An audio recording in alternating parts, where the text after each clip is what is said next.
ఇండియాలోనే #1 varicose veins hospital Avis vascular centre. అందరికీ నమస్కారం. నా పేరు మాధురి. మీరు చూస్తుంది సుమన్ టీవీ నెట్వర్క్. గ్రహణానికి సంబంధించి ఎన్నో ఆసక్తికరమైన విషయాలు ప్రతి ఒక్కరు కూడా తెలుసుకుని తీరాల్సిన కొన్ని ముఖ్యమైన విశేషాల గురించి మనకు తెలియజేయడానికి మనతో పాటు ఉన్నారు పూజ్యశ్రీ డాక్టర్ స్వామి శాంతానంద పురోహితులు గారు, నారాయణపేట శక్తిపీఠం నిర్వాహకులు. నమస్కారం గురుగారు. శ్రీమాత్రే నమః. గురుగారు, చంద్రగ్రహణం గురించి చిన్నప్పటి నుంచి అంటే గ్రహణాలు ఏమొచ్చినా కూడా తగిన జాగ్రత్తలు ఇవి తీసుకోవాలి అవి తీసుకోవాలి అని పెద్దలు చెప్తూ ఉంటారు. దాని తగ్గట్టుగా పాటిస్తూ ఉంటాము. పట్టు స్నానం, విడుపు స్నానం అంటారు, దర్భ వేసుకోవడం అంటారు, ఆ టైంలో మొత్తం తిండి నిషేధం అంటారు, ఏమి తాగకూడదు అంటూ ఉంటారు. అయితే అసలు గ్రహణ సమయంలో ఇలాంటివి వచ్చినప్పుడు ముఖ్యంగా దేనికి మనం ఉపయోగించుకోవాలంటారు ఈ గ్రహణాన్ని? యాదేవి సర్వభూతేషు శక్తి రూపేణ సంస్థిత నమస్తస్యై నమస్తస్యై నమస్తస్యై నమో నమః. శ్రీమాత్రే నమః. గ్రహణం అనేటటువంటిది సాధకులకు అత్యంత విశేషమైనటువంటి పర్వకాలంగా మన శాస్త్రంలో తెలియచెప్పబడింది. ఎట్లాగైతే ఈ దేశం నడవడానికి మనకు రాజ్యాంగం అనేటటువంటి ఒక గ్రంథం ఉన్నదో దాన్ని ఆధారంగా చేసుకొని ఎట్లాగైతే మనం మన దేశాన్ని మన వ్యవస్థను నడుపుతామో అట్లాగే మన సనాతన ధర్మంలో వేదాలను అనుసరించి మనకు కూడా కొన్ని ధర్మశాస్త్ర గ్రంథాలు అనేటటువంటివి ఋషులు మునులు మనకు అందించడం జరిగింది. అందులో ధర్మ సింధు అని చెప్పి, నిర్ణయ సింధు అని చెప్పి, తిథి నిర్ణయము అని చెప్పి, వ్రత నిర్ణయ కల్పవల్లి అని చెప్పి ఇలాగా ఎన్నో రకాలైనటువంటి ధార్మిక గ్రంథాలను మన సనాతన ధర్మంలో ఋషులు దర్శించి మనకు అందించడం జరిగింది. అయితే ఈ ధర్మశాస్త్ర గ్రంథాలను అనుసరించి గనక మనం చూసినట్టయితే గ్రహణం అనేటటువంటిది సాధకులు ఎవరైతే ఉంటారో వాళ్లకు అత్యంత విశేషమైనటువంటిదిగా మన యొక్క ధర్మశాస్త్రంలో తెలియచెప్పడం జరిగింది. సాధన చేసుకునేటటువంటి వారు అంటే గురుముఖతః ఎవరైతే మంత్రోపదేశాన్ని పొంది ఉంటారో మంత్రం అనేటటువంటిది శక్తివంతమైనదై ఉండాల. గురుముఖతః మంత్రము పొందినంత మాత్రాన శక్తి ఆపాదించబడదు. ఆ మంత్రానికి శక్తిని మనము పెంపొందించుకోవలసి ఉంటుంది. ఎట్లాగైతే మనం ఫోన్ ఛార్జింగ్ చేస్తామో అట్లాగా ఆ మంత్రాన్ని కూడా మనం ఛార్జ్ చేసుకోవలసి ఉంటుంది. అది ఛార్జ్ చేసుకోవడం అనేది కేవలము గ్రహణ సమయాలలో తప్ప వేరే మార్గం అనేటటువంటిది లేదు. మంత్ర అనుష్ఠానం చేసుకోవాలన్నా, ఆ మంత్రాన్ని సిద్ధింప చేసుకోవాలన్నా, ఆ మంత్రంలో శక్తిని ద్విగుణీకృతం చేసుకోవాలన్నా, ఆ మంత్రాన్ని పఠిస్తే దాని వల్ల కలిగేటటువంటి ఫలితాలను మనం పొందాలన్నా మంత్ర సిద్ధి అనేటటువంటిది, అనుష్ఠానం అనేటటువంటిది అత్యంత ముఖ్యమైనటువంటిది.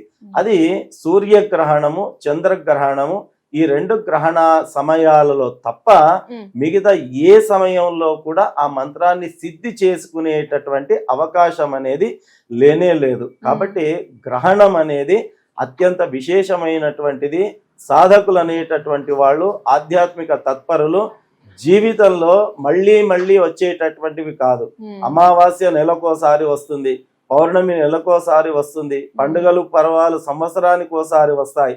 కానీ ఇది నెలకో సంవత్సరానికి ఒకసారి తరచుగా వచ్చేటటువంటి విషయాలు కావివి, సంవత్సరాలకు ఒకసారి వచ్చేటటువంటిది. కాబట్టి ఇలాంటి సదవకాశాన్ని సాధకులైనటువంటి వాళ్ళందరూ కూడా గురుముఖతః ఏదైతే మంత్రోపదేశాన్ని పొంది ఉంటారో ఆ మంత్రాన్ని సిద్ధింప చేసుకోవడానికి తప్పకుండా సువర్ణ అవకాశమైనటువంటి ఇటువంటి గ్రహణ పర్వకాలాలను అత్యంత సద్వినియోగం చేసుకోవాలి. వారే తెలివైనటువంటి వారు, జ్ఞానులు.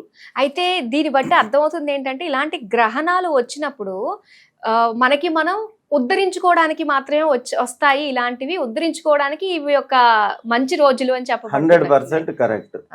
ఎందుకంటే భగవద్గీతలో చెప్తారు, నిన్ను నీవు ఉద్ధరించుకోవాలి.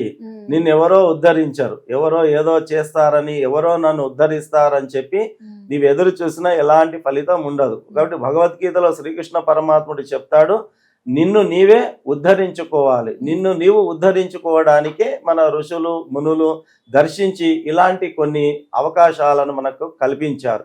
కాబట్టి ఆత్మోద్ధరణ చెందాలి అంటే ఇటువంటివి సద్వినియోగం చేసుకోవాల్సి. అయితే గురుముఖంగా ఎవరైతే మంత్ర ఉపాసన తీసుకుంటారో వాళ్ళకి అవి సిద్ధించడానికి గ్రహణం మంచి రోజు అన్నారు. అవును. ఇప్పుడు గురుముఖంగా మంత్రం తీసుకోలేని వాళ్ళంటే మాలాంటి సామాన్యులకి చెయ్యాలి, మనల్ని మనం ఉద్ధరించుకోవడానికి అట్లీస్ట్ ఒక చిన్న ట్రై చేయాలి అనుకునే వాళ్ళు ఉంటారు. కాబట్టి అలాంటి వాళ్ళు ఏం చేయాలంటారు ఈ గ్రహణం రోజు? మంచి ప్రశ్న అడిగారు మీరు. అయితే గురుముఖత తీసుకున్నటువంటి వాళ్ళేమో ఈ గ్రహణ విశేష పర్వకాలం లోపల ఆ మంత్ర సిద్ధి చేసుకోవడానికి అనుష్ఠానం చేసుకుంటారు. ఎవరైతే గురుముఖత మంత్రాన్ని పొందలేదో వాళ్ళకి ఇది గోల్డెన్ టైం అన్నమాట. ఎందుకంటే గురుముఖత మంత్రోపదేశం పొందడానికి గ్రహణమే తలమానికం. గ్రహణ సమయంలోనే మంత్రోపదేశం అనేది చాలా సిద్ధింపజేస్తుంది. కాబట్టి ఇది వరకు ఎవరైతే జీవితంలో గురుముఖత మంత్ర ఉపదేశాన్ని పొందలేదో వారు ఈ గ్రహణ పర్వకాలంలో గురువును ఎంచుకొని గురుముఖత ప్రత్యేకించి మంత్రోపదేశాన్ని తీసుకోవడానికి అవకాశం ఉంటుంది. తీసుకోనటువంటి వాళ్ళు తీసుకోవడానికి ఇది ఒక మంచి అవకాశం. ఓకే, సో అలా వీలు కలగలేదు, గురుముఖంగా కూడా గురువుతోటి ఆ మంత్రం చెప్పించుకోలేదు, మరి అలాంటి వాళ్ళు ఏం చేయాలంటారు? అలాంటి వాళ్ళంటే శాస్త్రం చెప్పింది మాతృదేవో భవ పితృదేవో భవ.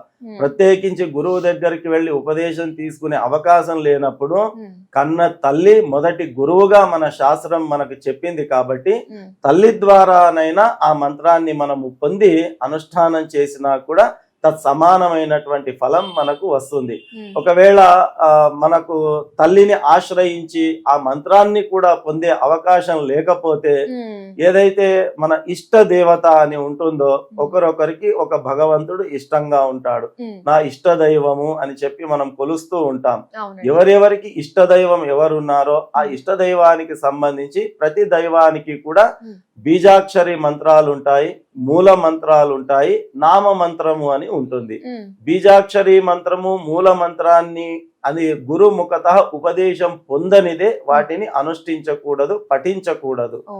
కాబట్టి అటువంటి సమయంలో ఏం చేయాలి అంటే నామ మంత్రం ఏదైతే ఉంటుందో ఆ నామ మంత్రాన్ని ఉచ్చరించాలి. ఓం నమః శివాయ, నమో నారాయణాయ. అలాగా ఉదాహరణకు మహాగణపతి మీకు ప్రీతి పాత్రము ఓం గం గణపతయే నమః అలా ఉచ్చరించవచ్చు. అమ్మవారు ఉపాసకులు మీరు శ్రీమాత్రే నమః అనే నామ మంత్రాన్ని మీరు ఉచ్చరించవచ్చు. లేదా శివుడు ప్రీతి పాత్రుడు ఓం నమ శివాయ ఉచ్చరించవచ్చు. లేదా విష్ణువు మీకు ప్రీతి పాత్రుడు ఓం నమో భగవతే వాసుదేవాయ. ఈ రకంగా ఈ నామ మంత్రాలు ఏవైతే ఉంటాయో ఆ నామ మంత్రాలను ఉచ్చరించి కూడా మనం ఈ గ్రహణ పర్వకాలంలో అనుష్ఠానం చేసుకొని మన అనుష్ఠాన శక్తిని పెంపొందించుకోవచ్చు. రెట్టింపు ఫలితం ఉంటుంది అని చెప్పేసి అంటారు కదండి గ్రహణ సమయంలో మనం చేసిన దానికి. అయితే గర్భిణీ స్త్రీలని అసలు కదలద్దు, అటు ఇటు ఎలా ఉన్నారో అలానే పడుకుని ఉండండి అని చెప్పేసి అంటూ ఉంటారండి. అలాంటి వాళ్ళు కూడా మంత్రజపం చేసుకోవచ్చు అంటారా?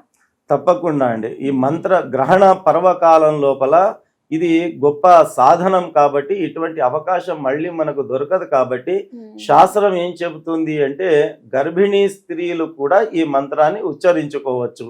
కాకపోతే మనస్సులో పఠించాల.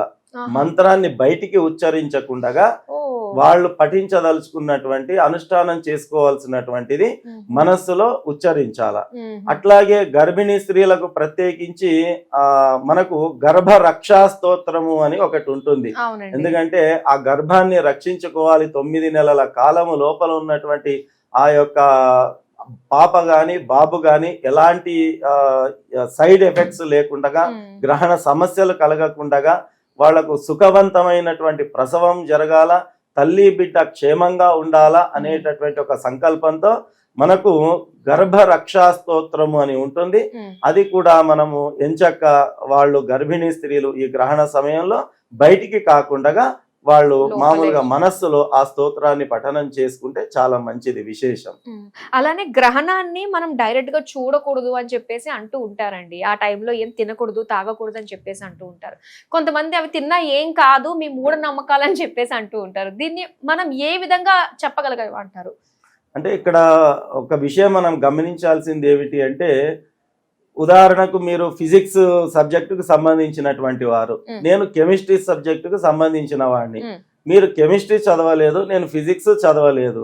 మీరు ఫిజిక్స్ చదివినటువంటి వాళ్ళు కెమిస్ట్రీ విషయంలో నాతో వాదిస్తే ఎలా ఉంటుంది?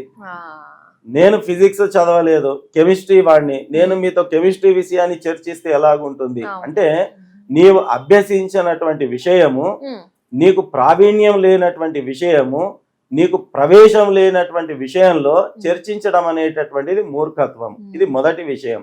రెండవ విషయము, పూజలు కానీ, పునస్కారాలు కానీ, వ్రతాలు కానీ, నోములు కానీ, ఈ గ్రహణ ఆచారాలు కానీ, విచారాలు కానీ, మన సంస్కృతి సాంప్రదాయాలు కానీ, ఇవి ఎవరికి సంబంధించినవి అంటే ఇవి ఆస్తికులకు సంబంధించినటువంటి విషయాలు ఇవన్నీ కూడా. కాబట్టి ఆస్తికులు మాత్రమే దీని యందు విశేషమైనటువంటి అనురక్తిని కలిగి ఉంటారు. కాబట్టి ఏ సందేహాలు వచ్చినా కూడా తద్విద్ది ప్రణిపాతేన పరిప్రశ్నేన సేవయా, భగవద్గీతలో శ్రీకృష్ణ పరమాత్ముడు చెప్పాడు. మన ధర్మము ప్రశ్నించడానికి గొప్ప అవకాశాన్ని కల్పించింది. మన పురాణాలు శాస్త్రాలు అన్నీ కూడా ప్రశ్నకు ఉత్తరంగా అవి ఆవిర్భవించినవే, ఏదో వాళ్ళంతట వాళ్ళు కూర్చొని రాసింది కాదు. ఎవరో ఒకరు ప్రశ్న అడిగితేనే జవాబుగా వచ్చినటువంటివే మన గ్రంథాలన్నీ కూడా. కాబట్టి ఈ యొక్క ఆస్తికులు వాళ్లకు అడిగేటటువంటి అవకాశం ఉంటుంది. వారి వారి గురువుల దగ్గర వాళ్ళు వెళతారు, ధర్మ సందేహాలను నివృత్తి చేసుకుంటారు. ఇక ప్రశ్నించేటటువంటి వాళ్ళందరూ ఎవరు? నాస్తికులు.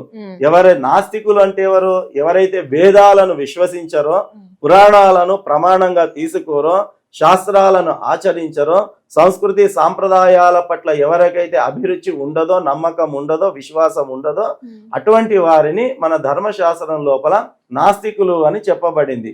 కాబట్టి మనం చర్చించుకునే విషయాలన్నీ కూడా ఆస్తికులకు సంబంధించినవి, నాస్తికులకు సంబంధించినటువంటి విషయాలు కాదు. ప్రశ్నించే వాళ్ళందరూ ఎవరు? నాస్తికులు. కాబట్టి ఇది వాళ్ళకు సంబంధించిన విషయమే కాదు. కాబట్టి వాళ్ళు మేధస్సును వృధా చేసుకోవాల్సినటువంటి అవసరం లేదు. ఇది మా ధర్మానికి సంబంధించింది.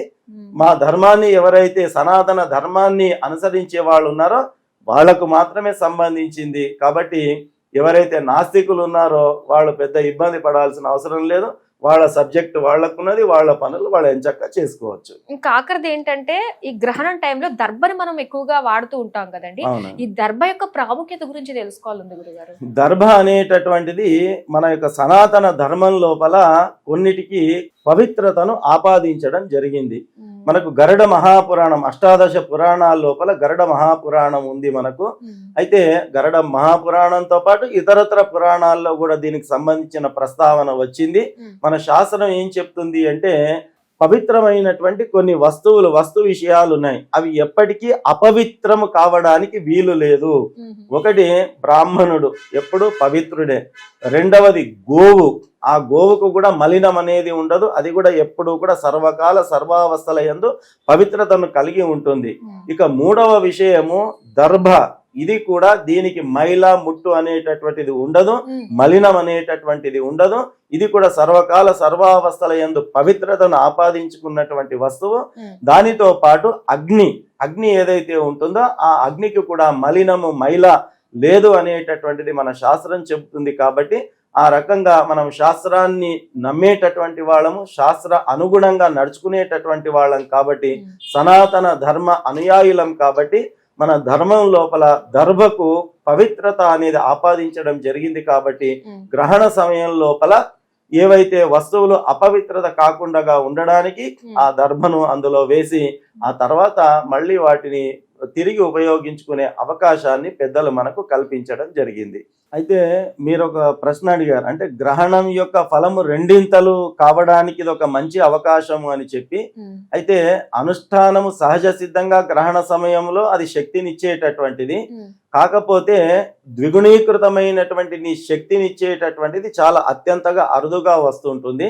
మనకు ధర్మ సింధు అనేటటువంటి శాస్త్ర గ్రంథం లోపల ఈ విషయం ప్రత్యేకించి మనకు తెలియజెప్పారు. అంటే చూడామణి గ్రహణము అనేటటువంటిది ఉంటుంది. మామూలుగా ఈ చూడామణి అనేటటువంటి పేరు సర్వసాధారణంగా చాలా మంది విని ఉండరు కూడా, ఎక్కడ దీని ప్రస్తావన వచ్చి ఉండదు. చూడామణి అంటే ఏమిటి? సూర్యగ్రహణము ఒకవేళ ఆదివారం గనక వచ్చినట్టయితే దాన్ని చూడామణి గ్రహణంగా పేర్కొనడం జరుగుతుంది. ఒకవేళ చంద్రగ్రహణము గనక సోమవారం రోజు వచ్చినట్టయితే దానిని కూడా చూడామణిగా పేర్కొనడం జరుగుతుంది. అయితే ఈసారి గ్రహణం మనకు ఆదివారం వస్తుంది. కాకపోతే ఆదివారము రాత్రి 9:58 ప్రారంభమైనటువంటి ఈ గ్రహణము రాత్రి 1:26 వరకు ఉంటుంది. అంటే 12 దాటితే మనకు వారం మారిపోతుంది. కాబట్టి ఆదివారము దాటి సోమవారంలో కూడా గ్రహణము ఇంకా మిగిలి ఉంటుంది, మోక్షకాలము. కాబట్టి సోమవారము రోజు ఇక్కడ చంద్రగ్రహణం వచ్చినట్టుగా మనం దాన్ని భావించి ఇది చూడామణి గ్రహణం. కాబట్టి ఈ చూడామణి గ్రహణంలో గనక అనుష్ఠానం, మామూలు గ్రహణంలో అనుష్ఠానం చేసుకుంటే ఎంత శక్తి వస్తుందో ఈ చూడామణి గ్రహణంలో గనక అనుష్ఠానం చేసుకుంటే దానికి రెండింతలైనటువంటి పుణ్యము, అనుష్ఠాన శక్తి వస్తుంది అని చెప్పి మనకు శాస్త్రం తెలియచేస్తుంది. కాబట్టి సనాతన ధర్మ బంధువులందరూ కూడా ఈ చూడామణి గ్రహణాన్ని అందరూ కూడా సద్వినియోగం చేసుకొని మీ మంత్రశక్తిని ద్విగుణీకృతం చేసుకొని సార్థకం పొందాలి అని చెప్పి మేమంతా కోరుతున్నాం. చాలా సంతోషం గురువుగారు. గ్రహణానికి సంబంధించి ముఖ్యంగా మనల్ని మనం ఉద్ధరించుకోవడానికి ఇలాంటి గ్రహణ కాలాలు వస్తూ ఉంటాయి. అలాంటి కాలంలో మనకి ఉద్ధరించుకోవడానికి మీరు చెప్పిన గురు ఉపదేశంగా తీసుకునే మంత్రాలు జపించడం ద్వారా మనిషి జన్మ ఎత్తినందుకు ఒక సార్థకత, ఒక పరిపక్వత అన్నది మనకి తెలియడానికి ఒక ఆస్కారం ఉంటుంది. చాలా చక్కగా మాకు తెలియజేసినందుకు ధన్యవాదాలు గురువుగారు. శ్రీమాత్రే నమః.